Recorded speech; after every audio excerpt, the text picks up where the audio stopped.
Tugas lurah sesuai dengan Peraturan Wali Kota Tanjung Pinang Nomor 54 Tahun 2016. Ini secara teori saja dulu kami sampaikan. Yang pertama, mempelajari peraturan, perundang-undangan, dan ketentuan lainnya yang diperlukan untuk menunjang kelancaran pelaksanaan tugas, mengkoordinasikan bawahan, kemudian pelaksanaan perencanaan, pengawasan, pengendalian di bidang umum, di bidang pelayanan umum masyarakat yang menjadi kewenangan kami. Next.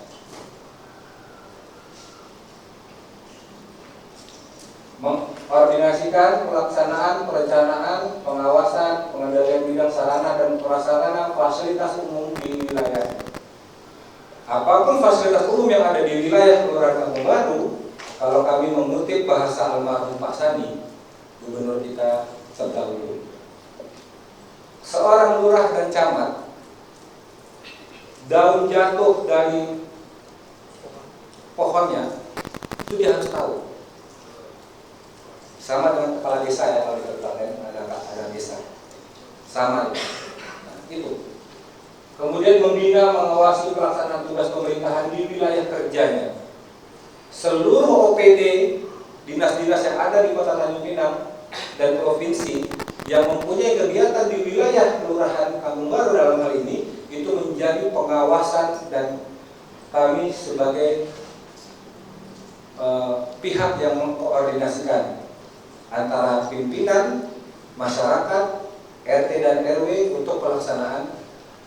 Karena satu pekerjaan pemerintah itu, rekan-rekan, tidak semuanya dapat berjalan dengan mulus. Pasti akan ada hambatan-hambatan, administrasi yang belum terselesaikan. Nah, ini tugas lurah. Seperti itu.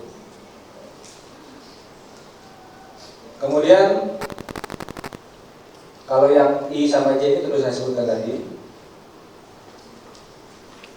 Kalau mau disingkat, bahwa tugas lurah ini kalau bahasa kami sehari-hari, mulai dari bayi baru lahir sampai seseorang meninggal dunia, itu semua butuh hal administrasi yang harus kami bantu masyarakat supaya tidak terkendala hal-hal yang dapat mengganggu kebutuhan mereka. Nah, ini secara teori. Next, kami sebagai lurah tentu tidak bisa bekerja sendiri ya, rekan-rekannya. Kami tidak bisa bekerja sendiri, maka kami dibantu oleh satu orang sekretaris lurah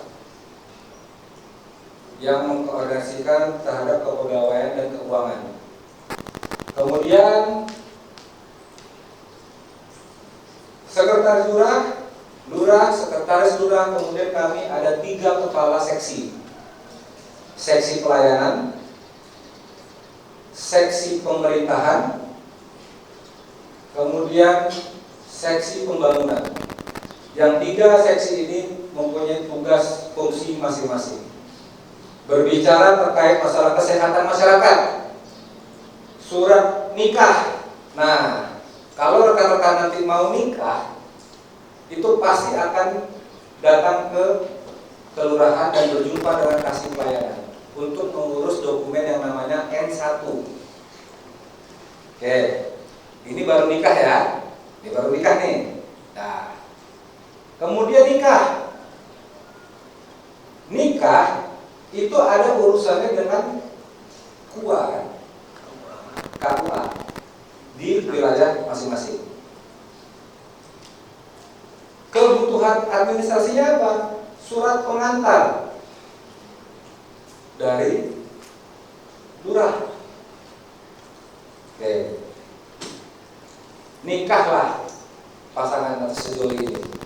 Ini kita paling gampangnya ya. Dari sebelum nikah, yang datangnya berdua, mengurus apa? Satu, ini calonnya dia Pak, malu-malu ya. Terus satu, ya bapaknya siapa, ibunya siapa, kerja di mana, dan sebagainya. Minta KTP, bla. Nah, itulah bagian kecil dari birokrasi yang memang harus kami jalankan. Jangan sampai dia nikahin istri orang. Loh, ada kejadian. Nanti saya cerita, ada kejadian. Oke? Nikahin. Tentu cita-cita orang menikah itu apa? Hah? Langsung lah, jadi anak. Ya. Tapi bukan kayak ini ya, kita besok apa yang kemarin free child apa? Child free. Yeah. Nah itu nggak benar ya. Itu nggak benar itu, jangan. Itu pikiran barat. Itu pikiran barat, ya. Semodern-modernnya rekan-rekan semua yang ada di sini, kita tunduk pertama dengan agama, kedua dengan adat timur. Itu nggak bisa dielak, ya kan? Maka dibalas kan, yang ada cewek, apa itu mandiri, mandiri seperti itu ya, dan viral kan? Oke. Ketika punya anak, kalau dia, itu baru cita-cita ya. Ya, cita-cita ya. Tentu kan nggak langsung nikah punya anak besoknya enggak kan? Ya ada proses lah, gitu kan? Ya, kita kan dewasa ya. Ada silaturahmi lah sebelum itu kan? Iya ada. Tahu lah, tahu lah. Nah, kemudian ketika silaturahmi itu berhasil, maka mengandunglah. Oke? Ketika mengandung, jika yang mengandung itu mohon maaf kurang mampu,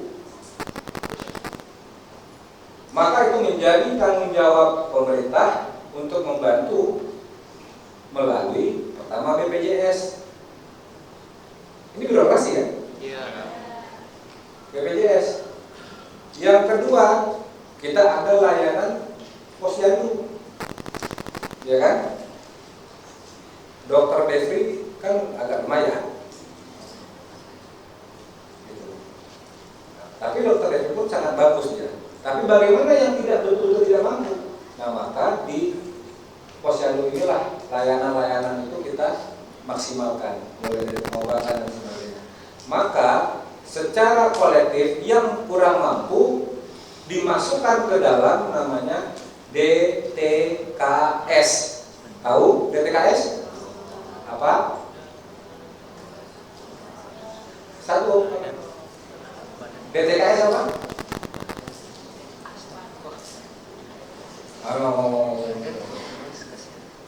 Tunjuk ya, yang tahu DTKS? Mohon maaf ya, saya tidak mendikte ya. Ya. Oke, terima kasih. Pecah juga jejak yang berbicara. Nah, DTKS itulah menjadi kumpulan-kumpulan data untuk kita masukkan kepada dinas terkait, yaitu dinas sosial, untuk dioper ke data atau bank data Kementerian Sosial.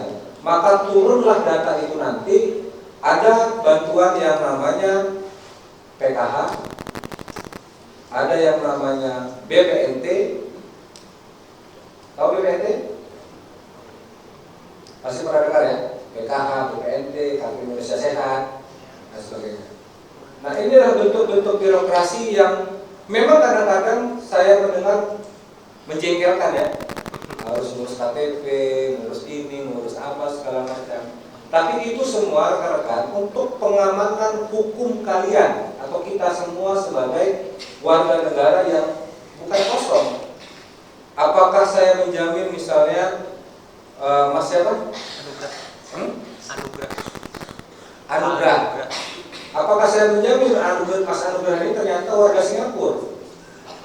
Kalau begitu dia datang ke kantor, Pak saya mau ngurus surat nikah, oke. Udahlah orang Singapura nikahin istri orang. Ya kan? Nah itu arti pentingnya mengapa di dunia ini tidak hanya dalam waktu 10-20 tahun saja birokrasi ini ada. Bahkan kalau kita baca di dalam pemerintahan di zaman kerajaan-kerajaan dulu, struktur pemerintahan sudah ada ya. Ada raja, ada perdana menteri, ada apa? Ada pejabat-pejabatnya. Nah, artinya birokrasi itu memang digunakan untuk mempermudah dasarnya ya. Ini kita bicara dasarnya nih, untuk mempermudah pelayanan kepada masyarakat di dasar. Bahwa di dalam melaksanakan itu ada beberapa yang mungkin sedikit bergeser, itu pasti. Saya tidak memungkiri apa yang rekan-rekan baca di media, di TikTok, ya kan? Ada yang lurah di geruduk masa, kepala desa di hakim warga misalnya, itu terjadi. Nah, itulah seni kita yang untuk memimpin sebuah wilayah. Bayangkan teman-teman, saya dan rekan-rekan di kelurahan itu jumlahnya hanya 14 orang. Penduduk kita 11.000. Dari mana pangkal ujungnya nih kalau kita tidak bekerja secara efektif dan efisien nih? Kalau itu pun mungkin ada yang dianggap kurang berkenan ya. Pasti akan ada yang berkenan seperti itu. Oke, ini struktur kami di dalam Kelurahan Kampung Baru. Kemudian dalam mengeksplorasi pengaduan-pengaduan masyarakat, maka kami tampilkan next.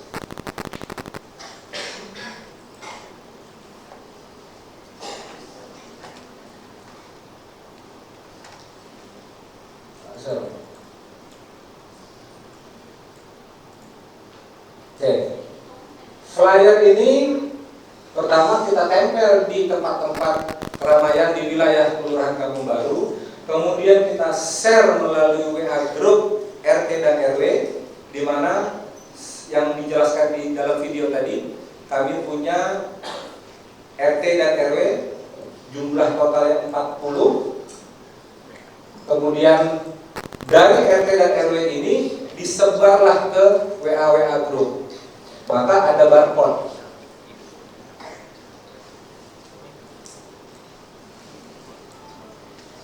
Oke. Nah, barcode ini seperti biasa sebetulnya hanya untuk mempermudah saja.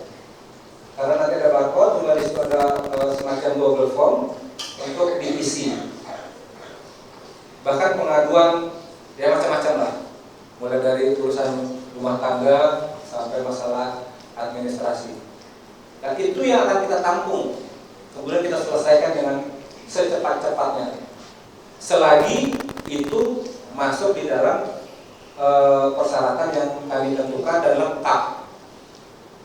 Nah, itu dia.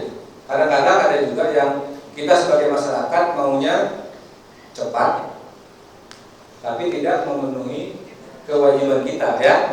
Sama-sama kok, saya juga begitu.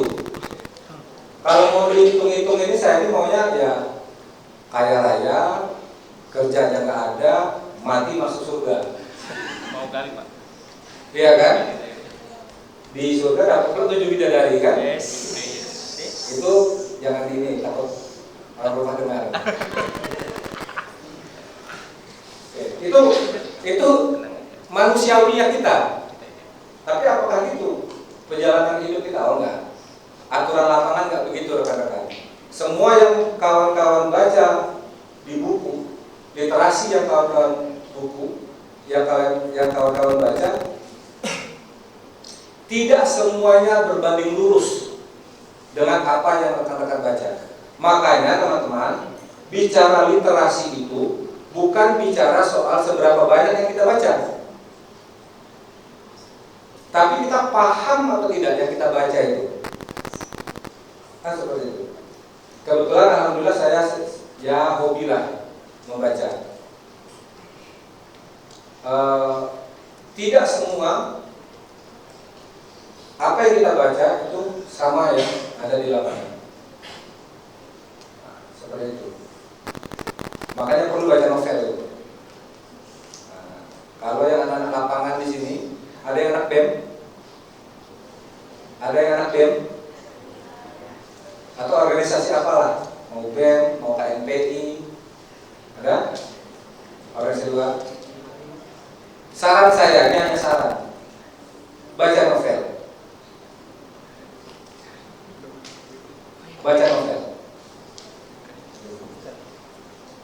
boleh, yang ayat-ayat cinta boleh, ya kan? Banyak. Laila Majnun, betul. Sekarang saya baca novel, itu nanti yang akan membawa teman-teman bisa menyambungkan antara literasi secara konteks teori dengan di lapangan. Ini versi saya ya, mungkin beda-beda, tapi saya menyampaikan saja. Baik, next. Nah, untuk bagaimana masyarakat sehat di wilayah Kampung Baru, maka kami meningkatkan kapasitas kader posyandu yang ada di Kelurahan Kampung Baru. Kader-kadernya kita latih, kemudian kita berikan pemahaman dan peraturan terbaru. Walaupun kader-kader yang ada di Kelurahan Kampung Baru itu sudah kader-kader senior dan alhamdulillah sudah cakap. Seperti itu. Ini kemarin yang di tengah itu Ketua PKK Kota Tanjung Pinang. Posyandu itu di bawah koordinasi PKK. Nah, di sebelah saya ini Bapak Intan Payung kami, Ketua PKK Kelurahan Kampung Baru, istri kami.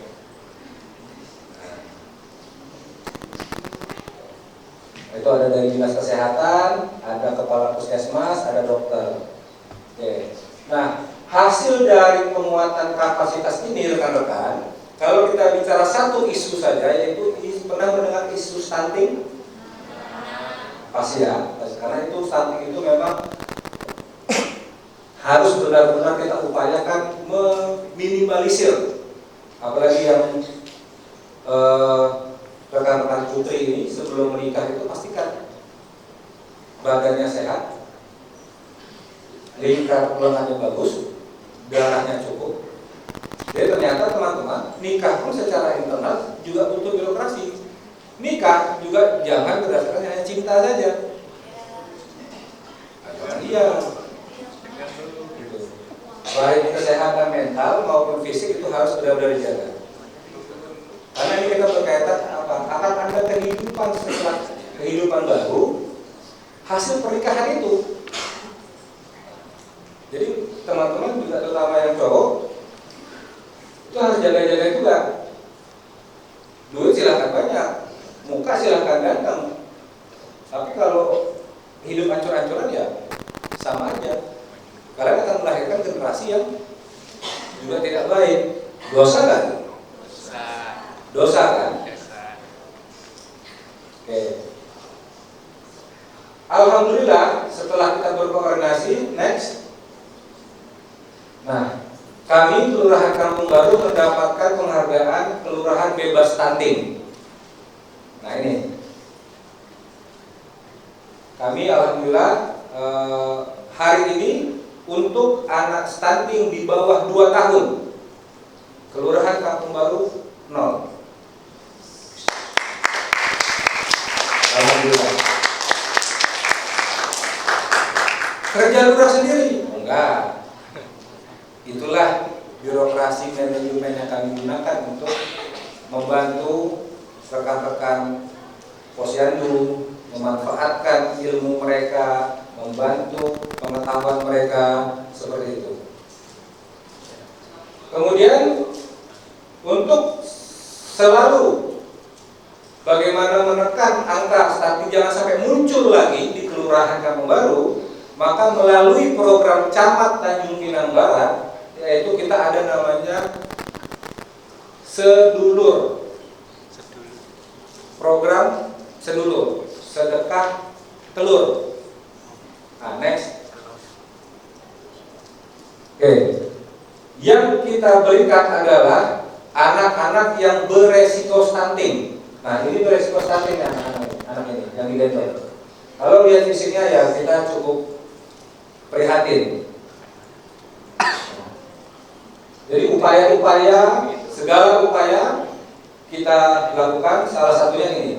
Jadi setiap bulan di Kecamatan Tanjung Pinang Barat yang ada 4 kelurahan, itu kami mengumpulkan telur-telur yang layak, tentu yang baru ya, baik dari masyarakat maupun dari internal pegawai kecamatan dan kelurahan. Seperti itu. Terserah mau beberapa butir, mau satu papan, terserah. Nah ini yang kita bagi. Karena telur salah satu peningkatan gizi, karena masalah stunting salah satunya di gizi. Seperti itu.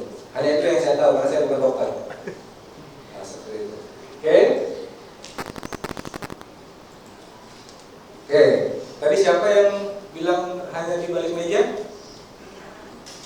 Anda tatap foto saya.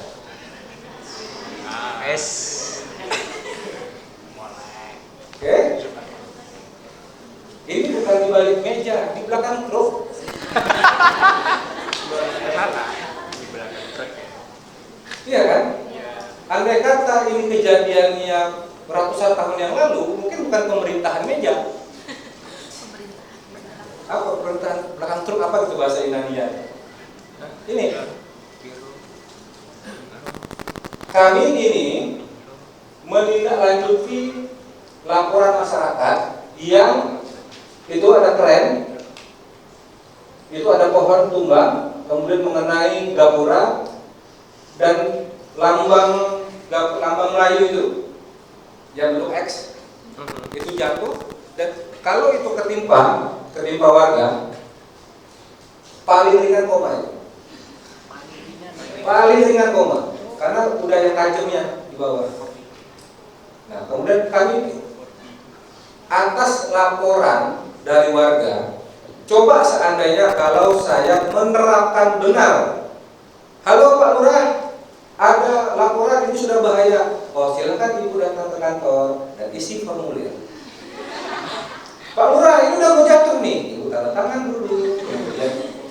Nah kira-kira kalau seperti itu, mungkin rekan-rekan atau apalagi yang mungkin mau, ini tak iya nih katanya. Nah itu, ini sedikit membantah argumen Mbak tadi. Nah, ini sengaja saya buat karena saya tahu saya mau jumpa Mbak nanti. Prediksi, boleh dong. Oke ya, prediksi ya. Oke. Nah, stop. Oke. Kemudian yang bilang gaji buta tadi siapa? Toilet Pak, toilet. Oh, ke WC ya. Nanti sampaikan ke dia ya. Saya tersinggung. Enggak. Oke, tadi di belakang meja ya. Oke, saya di belakang truk nih. Di bawah keren. Tuh. Ini di Jalan Soekarno-Hatta. Oke. Nah, kemudian apa berkaitan dengan kondisi masyarakat, kesehatan masyarakat? Next. Gato. Oke. Ada parang. Oke. Ada kami. Itu, ini indikasi pemerintahan kami. Dia memang foto suka agak mirip-mirip ya. Oke, ya. Oke. Kemudian yang ini mohon maaf, orang dengan gangguan jiwa. Yang lucunya dia bawa parang, pisau. Nah inilah yang laporan yang kami tanggapi.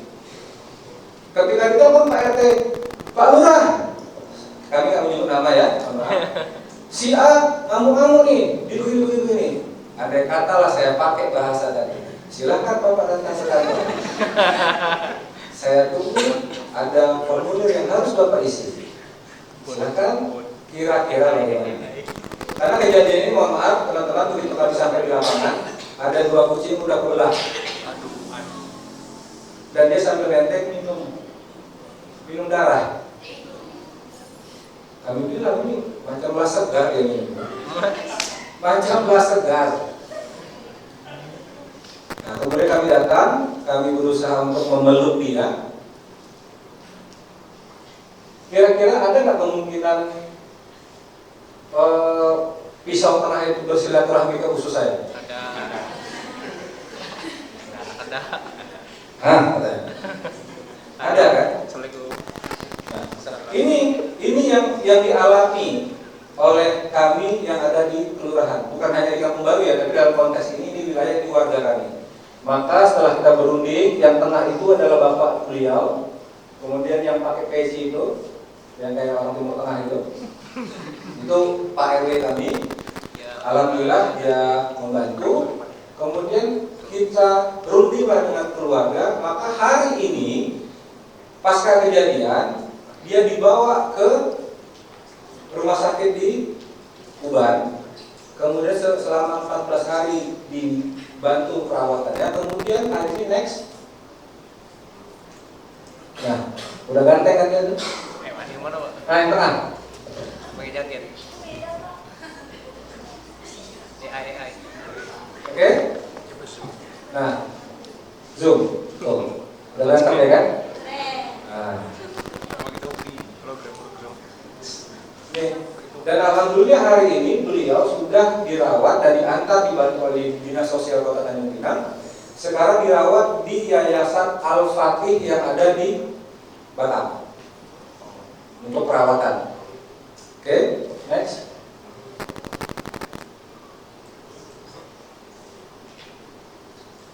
Maka rekan-rekan, dari hasil kami sampaikan tadi beberapa pelayanan yang kami lakukan, maka pada tahun 2023 kemarin Kota Tanjung Pinang mendapat nilai indeks 3,89, yaitu keterangan baik dari Kemenpan RB RI.